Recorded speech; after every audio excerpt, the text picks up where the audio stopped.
So in the reality of you've literally just got someone who is belligerent, like there's no way she's giving access to the child. She's going to make up absolutely everything. She's going to deny every single opportunity. What is available to a man in Find this yourself situation? a good barrister like me, because at the end of the day, we will go through the whole process. If we have to have a fact-finding hearing, we will have a fact-finding hearing. If we have to get to the truth, we will get to it. There will come a point where there'll be no hiding. She or he will have to go in that witness box. I will get my time to cross-examine you. We will get to the truth. The judge will make findings, and then we will get the reports we need, and then we will get the contact that he or she deserves and should have. 100%. So trust me, just find yourself a good lawyer and go through that process. Okay, so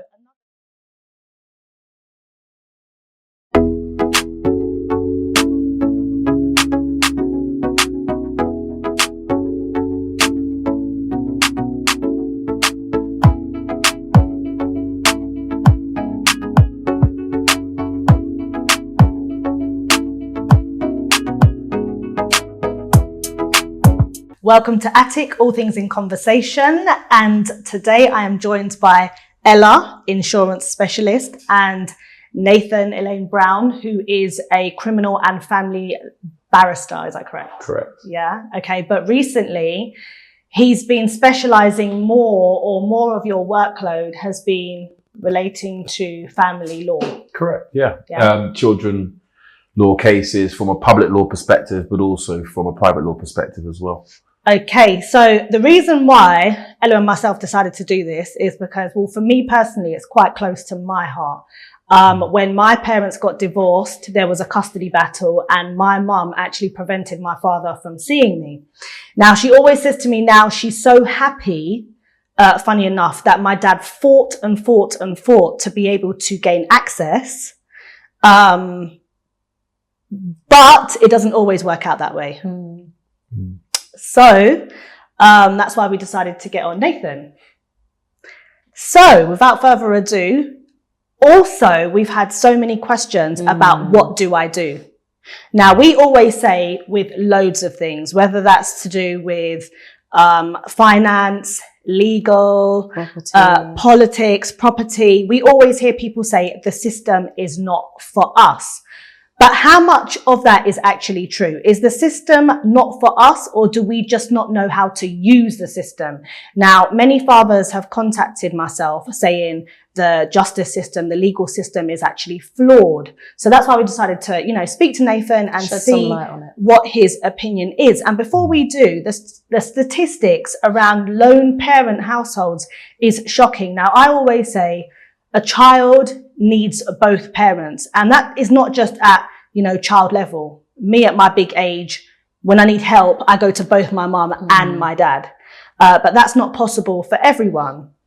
Now, there's a lot of criticism around the Black community, specifically the Caribbean community, at the lack of fathers, so absent fathers. The statistics are for Black Caribbean men in their absence is 63%, followed by Black African fathers absent 43%, and then it goes on.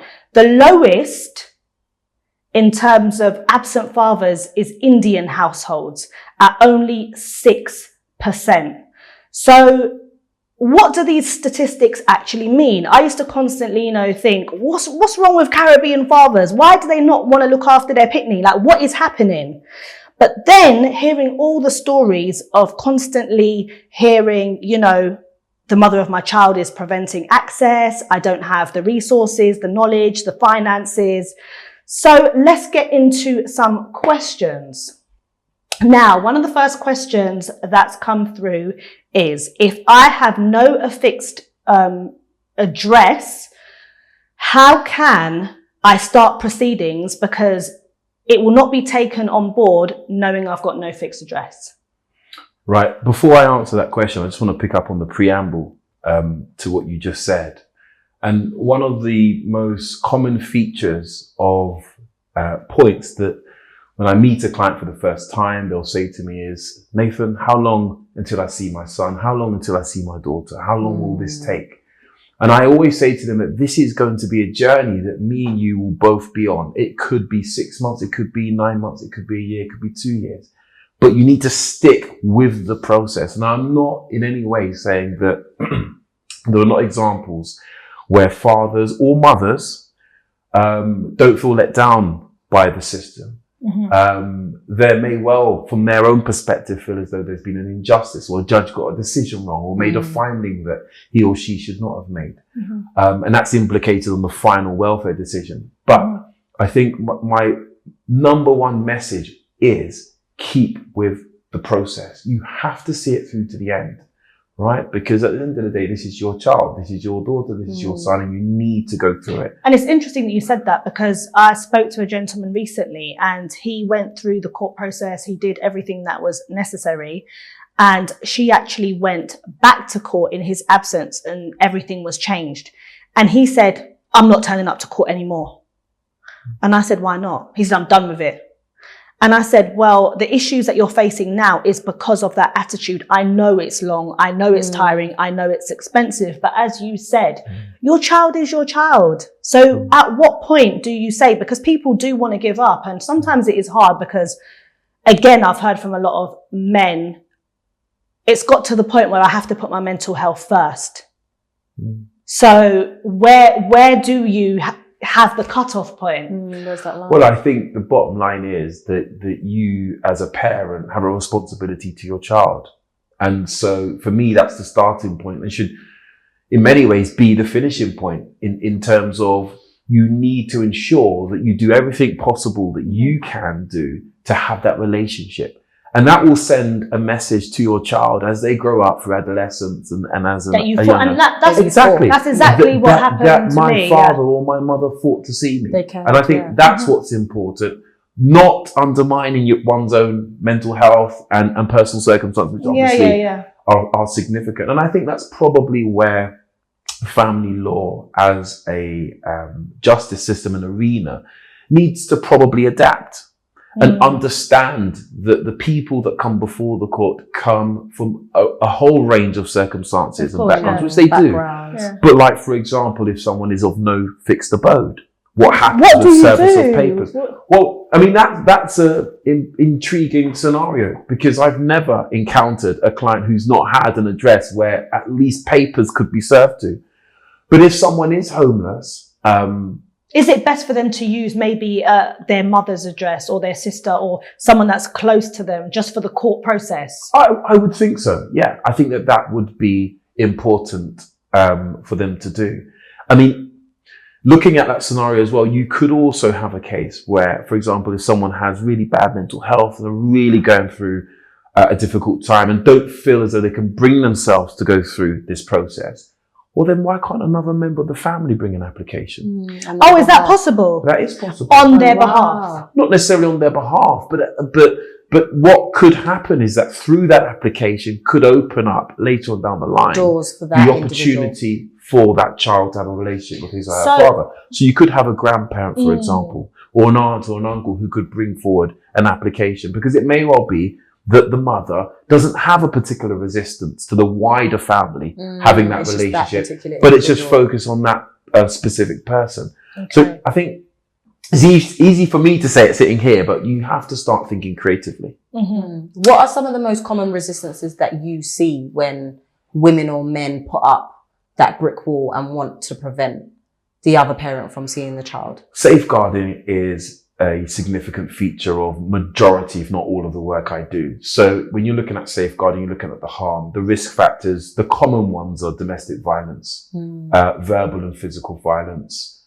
Also, not only just to the parent, but also to the child. Okay. But let me just... Drugs, alcohol. Those are the features of complaints that I encounter. But with verbal, what if... Because you know how you've seen a myriad of relationships and how that can transpire. I've encountered them personally. We all do. Exactly. Because, so my thing is, what if there's an argument and the woman is just as verbal as the man, but then the woman says he was verbally abusive to me? Is there any scope for the man to say, we both were verbal? Because automatically, the woman has more parental rights, doesn't she? Look, I think with parental responsibility, it's a discussion in itself. But women naturally acquire parental responsibility. They don't have to apply for it. So all mothers will have parental responsibility. If you're married at the time, you automatically have PR. As a man. As a man. Or if your name's on the birth certificate, you'll get parental responsibility. If your name's not on the birth certificate, you can always go to court and make an application for a parental responsibility order. So there are ways in which a man can acquire PR.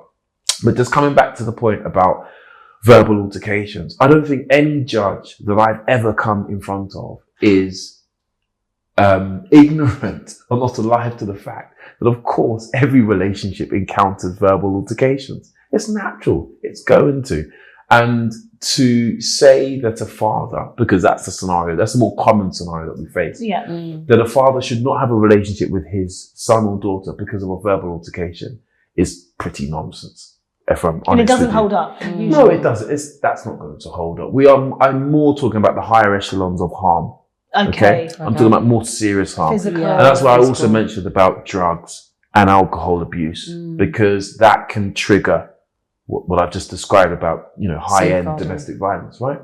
So that is normally the safeguarding concerns that arise, okay? So the court has to balance that risk against the father's wish to have a relationship with his daughter or son, okay? And through that, naturally, would have to be a risk assessment. So that can be twofold, either through a fact-finding process. So if you're making allegations against him and he's making allegations against her, the court will make a fact finding on who's telling the truth or where the lines are. And then once that has happened, the court will then be able to say, right, should there be a formal risk assessment of my findings and more therapeutic work done with that person to see how we can manage that risk. Okay? So let's say I myself am a father. Yeah. I'm no longer with the mother. We've got a child, a son. He's 4 years old. Every Sunday, she keeps on promising I can see the child.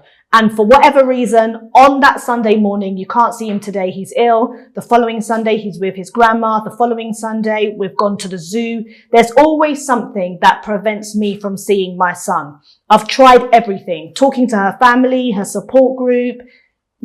Communication is not happening. Yeah, you've hit a brick wall. So basically. Me with some funds, but not loads of money and endless supply, what is my next move? There's a notion that the court should be the last resort. In that scenario, I would say it's the first resort. Okay. Because you've exhausted all options, right? But that being said, and the only caveat to that is recently practitioners in family law, we've received information that the family law arena is working on making mediation more accessible to individuals. What is mediation? Mediation in the sense of you will have trained mediators who will bring in both parents almost in this sort of setting and scenario and say, right, what is the issue? What issue do you have? What issue do you have? Let's just talk about it. And that's before court. That's before you get to that process. Now, there is already inbuilt in the actual process mediation. It's already there. Yeah. However, the difficulty with that is, and it comes back to the safeguarding risk that I explained to you earlier, that where one of those features of safeguarding is a live issue, mediation is no, you're exempt from mediation. Okay. Do you see the Because it point? can present a risk again. Yeah. Right. So there. Do they do the risk assessment before the mediation? No. So what I'm saying to you is that when the person is filling out the application form, it will ask you, have you engaged in mediation? And it will then set out a list of factors which says you're exempt from mediation, where, for example, there's been domestic violence, the police are involved, because, of course, she might say, well, it's harmful for me to go into a room and sit in front of the alleged perpetrator. Yeah. Okay, what if, with this mediation, is it something that once you apply for it, that it forces the mother to participate in? Because what if she says, I don't want to go to mediation. What for? Yeah. I want nothing to do with it. He can see the son when I'm good and ready. What happens then? Yeah, there's no legal jurisdiction that I'm aware of that forces an individual to engage in that process. Hence the reason why I said you're probably then going off to your local county court and making an application for contact. And is that quite easy? The reason why I'm asking from steps is you can go online and go through the process. It's a C100 form. Okay, C100. C100. See that C100 form C100. if you want to apply to see your child in court. Okay. It's self-explanatory. It will take you through the process. Complete that, issue that. I think there's a fee of £215. Okay. But I think you can also claim exemption from that. But look at the guidance. There is guidance attached to it. And the .gov website is really helpful as well. So get online. What's the average turnaround time with things like that, though, in your opinion? The family law arena, due to COVID, has been severe. Due to COVID. Yeah, I know. Everything's COVID. I know. So there is a delay at the moment, but usually, from the moment you issue it to your first hearing, you could probably get in in about 4 to 6 weeks. 4 to 6 weeks. Roughly. And that is a situation once you send off the court application where it forces the mother to attend court. Yeah, so what would happen is once you issue or in their absence, they will do a court order. No. Yeah. Well, so what happens is you issue the application. Yeah. It's processed. The court will then serve the application on her. Mm-hmm. The difficulty arises, for example, and it's a common feature where the applicant doesn't know where the respondent lives. The mother. So, right. Yeah. So then you would then ask at the initial hearing for the court to sanction a Department of Work and Pension search. Yeah. Because of course, if she's on state benefits, they will know where she's living. Yeah. So that can sort of slow down the process. Okay. And then, as you said, there will be an order with a date for the first hearing. Mm-hmm. Now, in between the issuing of the application and the first hearing, CAFCAS, who is the advisory body to the court, will call both parties and say, right, tell me what's going on. What's the reason for this application? And then we'll say, what's your position? Mm-hmm. And then they will then file a safeguarding letter with the court and say, I've spoken to him, I've spoken to her, these are my recommendations. Okay. Now, another question that comes up a lot is, unfortunately, a lot of men may not understand the system, but a lot of us women do. And then manipulate the system. And they manipulate the system to benefit themselves. Now, a lot of women have realised that if they call the police, I know what's coming. It slows down the whole situation, and it actually puts things in her favour to almost look like a victim. Now, I'm not saying at any position that some of these allegations, when the police is called, is not true. But there are situations where nothing has happened, but she knows if she calls the police and looks like the victim. It goes back to that safeguarding issue, doesn't it? But exactly. Also, the point I thought you was going to make was that, no, but the point is, because I've got a case recently of that, is that where someone alleges domestic violence, gets the police reference number, it improves their accessibility to legal representation. So what you then find is that the female will have a lawyer and the father won't. Because she's called the police. Made an allegation of a criminal nature. And that's where, and it's a common... And will it cross over criminal to then family? Exactly. And it's a common complaint that the father will say, she's only made these allegations to get a free lawyer. To get a free lawyer, but also to prevent me having a relationship with my child. So in the reality of you've literally just got someone who is belligerent, like there's no way she's giving access to the child. She's going to make up absolutely everything. She's going to deny every single opportunity.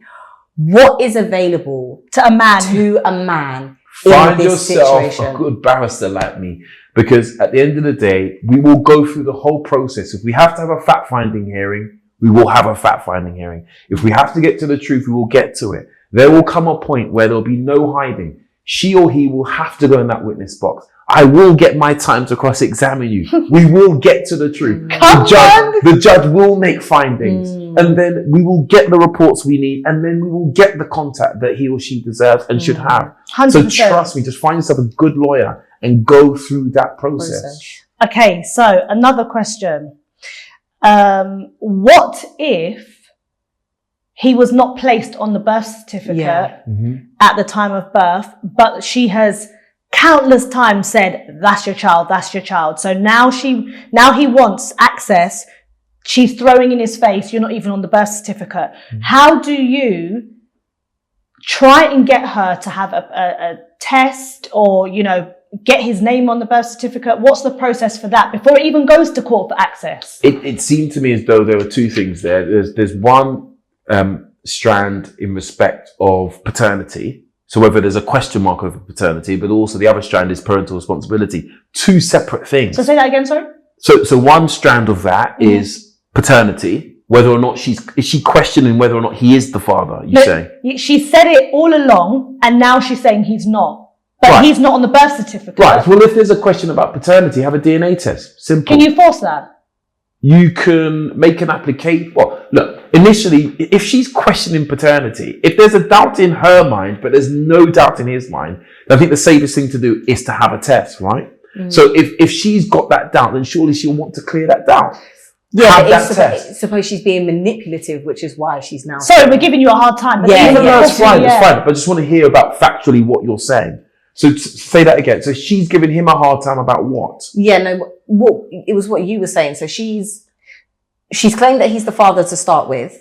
And now, then following that, she's now basically going back on that, saying that he's not. just to prevent access. Just to Oh, well prevent then access. that's nonsense then, isn't it? I mean, look, How she's just easy been- is it she's to just force been her to diff- take the test? As I say, you can't force her to take anything.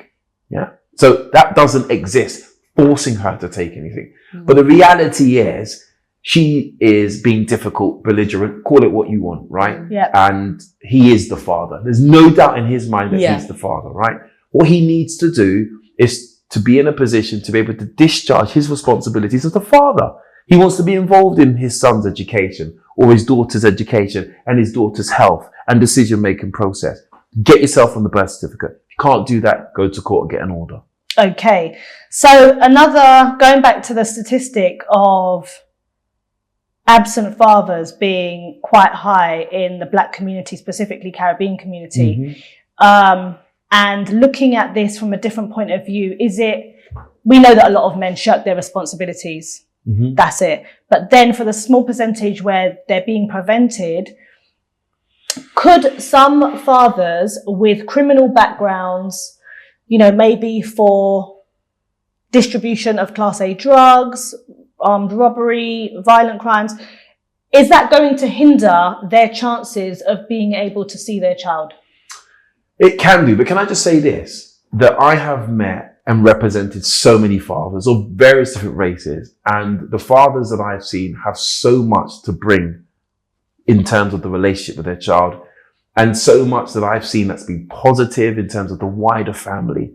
And it's really sad to see a child lose out on that experience of not having that paternal family in their life, because there's so much that the paternal grandparent, paternal aunt and uncle really want to give and offer. And I think that the statistics, they are what they are, but they don't really enable one to really understand how much fathers can bring to the table and can offer. And I think the message needs to be sent to mothers, if we're looking at it from that perspective, that you need to allow fathers into your child's life, because there is so much that they can bring. And even if that parental dynamic or that relationship has passed, your focus and the interest of the child has to be paramount. Yeah, and there are a lot of, I know personally, there's a lot of adults now walking around, my dad ain't shit, my father was never around. And when they get to the bottom of it, a lot of that was to do with their mother. And also, just coming back to the point in terms of the criminality perspective of it all, is The previous question, if they've got a criminal record. is that people can change. But does the court understand? Does the judge look favourably? They do. But obviously that has to be subject to risk assessment, right? Okay. It all comes back So if it to doesn't prove risk. an immediate risk Does it right look now, better if Sorry, the to say that again? So if there's a previous charge, but it's not proving an immediate risk right now, then it doesn't need to be taken into The consideration. point is, right, just because someone has antecedents that goes back who knows how long, doesn't mean that they shouldn't have a relationship with their child, right? That must follow, yeah? But again, it comes back to risk. So how recent are those offences? What is he or she doing now? Why do they now want to be in their child's life? Have they always been banging on the front door, or is it just now? What's the motive behind that? What's the degree? Does it matter?